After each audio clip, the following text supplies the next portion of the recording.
Hello বন্ধুরা, SD লাইফে তোমাদের সবাইকে স্বাগত জানিয়ে শুরু করছি আজকের ব্লগ।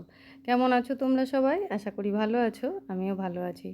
তো দেখো, সকাল সকাল তোমাদের দাদাভাই কাজে বেরিয়েছিল, পরে জানা গেল যে আজকে কাজ বন্ধ, সেই জন্য আবার ফিরে এসছে।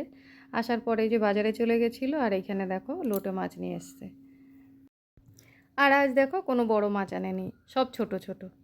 ওর মধ্যে রয়েছে লোটে মাছ, আর এইখানে দেখো ট্যাংরা মাছ। ট্যাংরা মাছটা ও খেতে খুব ভালোবাসে, সেই জন্য একেবারে অল্প একটু এনেছে। আর এই দেখো মাছগুলো একেবারে জ্যান্ত, লাফাচ্ছে। তো এই লোটে মাছ এনেছে, ট্যাংরা মাছ এনেছে, আরও একটা মাছ এনেছে। আর সেটা কিন্তু কেউ খায় না, তোমাদের দাদা ভাইও খায় না, আর ভাইও খায় না, আমার ছেলেও খায় না। ওই মাছটা শুধু আমার জন্য এনেছে। বাজারে গেলেই একসাথে তোমাদের দাদাভাই খেয়াল করে যে আমি এই ছোটোখাটো মাছগুলো মাঝে মধ্যেই ভাজা খাওয়ার জন্য নিয়ে আসি। তো সেই জন্য দুরকম মাছ নেওয়ার পরেও এই যে এই মাছটা খয়রা মাছ, এই মাছটা ভাজলে কিন্তু একদম ইলিশ মাছের মতন লাগে খেতে। তো আমার জন্য একটুখানি এনেছে। আজ সকালে আর টিফিনে রুটি বা অন্য কিছু খাইনি। কাল রাতের যে ভাতটা ছিল সেটা একটু ভেজে নিয়েছিলাম, সেটা দিয়ে টিফিনটা করে নিয়েছি। টিফিনটা করেই তো রান্না বসিয়ে দিয়েছি, ভাত আগেই হয়ে গেছে, ভাত নামিয়ে নিয়েছি। আর এই দেখো গ্যাসে একদিকে ডাল হচ্ছে আর একদিকে লোটে মাছ। যেহেতু ডাল করছি সেই জন্য লোটে মাছটা আমি চচ্চড়ি করছি বেগুন দিয়ে আলু দিয়ে। মাঝে মধ্যেই আমি লোটে মাছ আনলে লোটে মাছটা ঝোল করি, আর সেটা আমাদের বাড়িতে খাই কিন্তু সবাই, বেশ ভালোই খায়। তো তোমাদের দাদাভাই আমাকে লোটে মাছটা দিয়ে সেই রান্নাটাই করতে বলেছিল, কিন্তু যেহেতু ডাল করছি সেই কারণে লোটে মাছ চচ্চড়ি করছি। ডালের সাথে লোটে মাছ চচ্চড়িটাই বেশি ভালো লাগে খেতে। আজ জানো তো ট্যাংরা মাছগুলো তোমাদের দাদাভাই কেটে দিয়েছে। কেননা জ্যান্ত মাছ আমি আনলে কখনো কাটি না, যদিও বা জ্যান্ত মাছ বাজার থেকে আনা হয়, কাটিয়ে আনা হয়। তো আজকে তোমাদের দাদাভাই মাছগুলো না কেটেই নিয়ে চলে এসছে। আর আমি তো বলেইছি তোমাদের দাদাভাইকে যে আমি তো জ্যান্ত মাছ কাটি না, তুমি কেন এনেছো? তারপরে তোমাদের দাদাভাই বসে বসে মাছগুলো কেটে দিয়েছে। পারে না কাটতে, আমি দেখিয়ে দিয়েছি, সেইভাবেই মাছগুলো কেটে দিয়েছে। তো যাই হোক, দেখো আমি ট্যাংরা মাছটা কী দিয়ে রান্না করব এখানে কেটে নিয়েছি। আলু, বেগুন আর পেঁয়াজ কুচিয়ে নিয়েছি, আর সাথে টমেটো। লোটে মাছটা আমার রান্না হয়ে গেছে, দেখো একদম শুকনো শুকনো করে নামিয়ে নিয়েছি। এবার ট্যাংরা মাছটা রান্না করব, তার আগে আমার ছোট মাছগুলো আমি ভেজে নেব।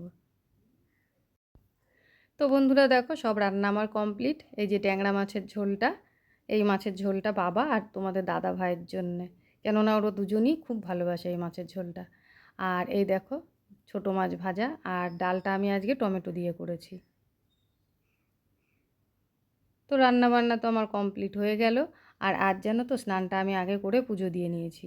সকালবেলায় যখন গোপালকে দিয়েছিলাম তখন একবারে ঘরটা মুছে ঠাকুরের বাসনগুলো মেজে রেখেছিলাম, তারপর মাছগুলো ধুয়ে রেখে স্নান করতে চলে গেছিলাম। তো বন্ধুরা দেখো খেতে বসে পড়েছি। রান্না তো অনেকক্ষণ আগেই হয়ে গেছিলো, যেহেতু আজকে সকালবেলায় টিফিন করেছি দুজনাই, খিদে পেয়েছিল না ঠিক টাইমে, তাই আজকে দুপুরে খাওয়া দাওয়া একটু লেটেই হচ্ছে। তো চলো খেয়ে নিই, সন্ধ্যাবেলা আবার কথা হচ্ছে। চলে এলাম সন্ধেবেলায় রান্নাঘরে। আর তোমাদের দাদাভাই বাড়িতে থাকলে জানোই তো বিকেলবেলা চাটা হয় দুধ চা, সেই মতোই আজকেও এই যে দুধ চা হচ্ছে। আসলে সকালবেলায় যখন বাজারে গেছিলো তোমাদের দাদাভাই, দুধটা তখনই এনে আমাকে চা করতে বলেছিল, কিন্তু সকালবেলায় চা করাটা যেমন তেমন, কাজের টাইমে খাওয়ার সময় থাকে না। তো বন্ধুরা দেখো, ছেলে সেই সকালবেলায় টিফিন করেছে, টিফিনের পরে আজকে আর দুপুরে ভাতও খায়নি। আর এই যে সন্ধেবেলায় টিফিন করার জন্য নিজেই নিজের খাবারটা কিনে নিয়ে চলে এসছে। তোমাদের তো মাঝে মধ্যেই বলি ছেলে আজকে ভাত খায়নি, ওর যেন ভাত খেতেই কষ্ট। সারাদিন পর এই যে এখন এই টিফিন হবে। তো বন্ধুরা আমের বাজার তো শেষ। আমের সময় যখন মিষ্টি আমগুলো পাওয়া যায়, যেগুলো হিমসাগর আর কি, আমাদের বাড়িতে হিমসাগর আমগুলো সবাই খেতে খুব ভালোবাসে। আর ওই সময়টাতে প্রচুর আম আনা হয়, কিন্তু আমার ছেলে মিষ্টি, যত মিষ্টি জিনিস হবে ওর যেন তত খেতে বিরক্ত। সেই সময় কিন্তু ও পাকা আম খায় না। কিন্তু এই দেখো এখন যে আমগুলো পাওয়া যায় বাজারে সেগুলো তো ফজলি আম, আর এই আমগুলো কিন্তু একটু টক টক ভাব থাকে। তো কদিন আগে তোমাদের দাদাভাই দুটো আম এনেছিল, যেখান থেকে আমগুলো কিনে এনেছিল ওই দোকানদারই বলে দিয়েছিল একটা আম ওই দিনই কেটে খেয়ে নিতে, আর আরেকটা 2-3 দিন পর কেটে খেতে। তো যে আমটা পাকা ছিল সেটা তো সেই দিনই কেটে ফেলেছিলাম, সেদিন কিন্তু ছেলে আম খায়নি। আজকে এই গোটা আমটা দেখে আমাকে বলছে, মা আমাকে আম কেটে দাও। তো দেখো 2-3 দিন পর কাটতে বলেছে, মাত্র 2 দিন হয়েছে, আরও একদিন পরে কাটলে ভালো হতো। আমটা কাটতে বসে দেখছি সামান্য একটু শক্ত আছে, কিন্তু আমার ছেলের এই টক আমগুলোই বেশি ভালো লাগে। আমটা ভালো করে পাকেনি, একটু শক্ত আছে, টক লাগবে খেতে, তবুও ওর এই আমটাই খেতে ভালো লাগে। ছেলেকে আমটা কেটে দিয়ে কি কি আছে না আছে দিনের সেইগুলোই দেখছিলাম খাবার। তারপর দেখলাম যে অনেকগুলো ভাত রয়েছে। ভেবেছিলাম আজ রাতে কুমড়োর তরকারি আর রুটি করব। দিনের বেলায় তোমাদের দাদাভাইকে সেটাই বলেছিলাম। তারপর রান্নাঘরে এসে দেখি অনেকগুলো ভাত আছে। এক তো ছেলে দুপুরবেলায় খায়নি, তার উপর আবার আমি আর তোমাদের দাদাভাই সকালবেলায় ভাত ভেজে খেয়েছিলাম। সেই জন্য দুপুর টাইমে না খিদেটা একটু কমই ছিল, তাই অল্প অল্প ভাত খাওয়া হয়েছিল। দেখছি অনেকগুলো ভাত রয়েছে, সেই জন্য আর এবেলা রান্না করলাম না। দিনের যতটুকু ভাত আছে ওদের তিনজনের হয়ে যাবে। আর ডাল তরকারিও অল্প অল্প আছে, সেই জন্য একটু আলু ভেজে নিচ্ছি। আর আলুটা ভাজছি দেখো, আমি প্রথমে আলু কুচিয়ে নিয়েছি, তার সঙ্গে একটু রসুনও কেটে নিয়েছিলাম। রসুন আর আলুটা আমি আগে একসাথে ভেজে নিচ্ছি, আর যখন আধ ভাজা হয়ে যাবে তখন এই পেঁয়াজ আর কাঁচা লঙ্কাটা দিয়ে দেবো।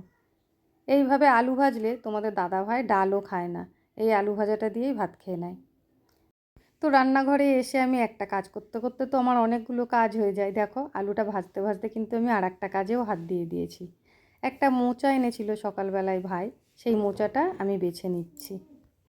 মোচা, কচুরলতি, শাক এই ধরনের জিনিস বাজার থেকে আনলে একদিনে কেটে কুটে কিন্তু রান্না করা সম্ভব না। সেই জন্য এসব জিনিস বাজার থেকে আসলেই আমি আগের দিন রাতে কেটে বেছে রেখে দিই, পরের দিন তাহলে রান্নাটা তাড়াতাড়ি হয়ে যায়। তো দেখো একবারে মোচাটা আমি ছাড়িয়ে নিচ্ছি, তারপর একসাথে কেটে নেব পুরোটা। মোচাটা কেটে দেখো আমি হলুদ জলে ডুবিয়ে রেখে দিয়েছি, সারা রাতে কষটা পুরো কেটে যাবে। তো চলো, আমার আজকের ভিডিওটা এই পর্যন্তই। তোমাদের কেমন লাগলো অবশ্যই কমেন্ট করে জানিও। ভালো লেগে থাকলে একটা লাইক, কমেন্ট, শেয়ার, আর চ্যানেলে নতুন হয়ে থাকলে একটা সাবস্ক্রাইব করে দিও। এখনকার মতন টাটা বন্ধুরা।